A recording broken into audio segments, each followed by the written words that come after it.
Praise the lord. ఈ దిన దేవుని వాగ్దానము. సీమోను ఏలినవాడా, రాత్రంతయు మేము ప్రయాసపడితిమి కానీ మాకేమీ దొరకలేదు. ఆయనను నీ మాట చొప్పున వలవేతుమని ఆయనతో చెప్పెను.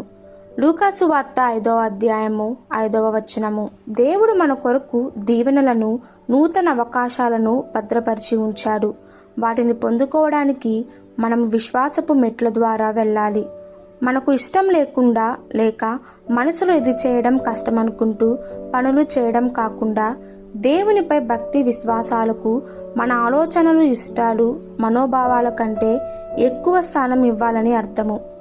లూకాసు వార్త 5లో ఇందుకు మనకొక ఉదాహరణ కనబడుతుంది.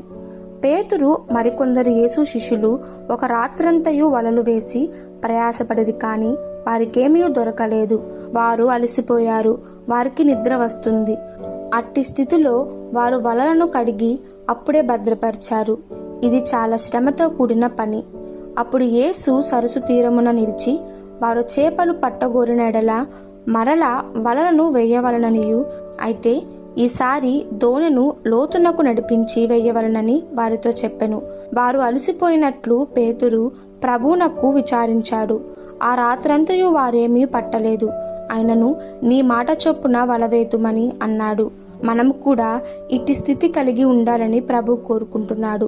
మనకు దేనినైనా చెయ్యాలని అనిపించకపోవచ్చు, అది మంచి ఉద్దేశం కాదని అనుకోవచ్చు, లేక ఇది ఎంత మాత్రము సఫలము కాదేమోనని భయపడవచ్చును. కానీ మన ఆలోచనలను, మనోభావాలను విస్మరపరిచి దేవునికి విధేయత చూపడానికి సిద్ధపడాలి. సాతాను మనలను లోతైన నీళ్ళలోనే ఉంచాలని అనేక రకములైన భయాలను ఉపయోగించడానికి ప్రయత్నిస్తాడు. మనకు భయం కలిగినప్పటికీ దేవునిపై దృష్టి ఉంచి దేవుడు మన కొరకు భద్రపరిచిన దీవెనలను పొందడానికై ఆయన మాట చొప్పున లోతులోనికి వెళ్ళడానికి సిద్ధపడి ఉండాలి.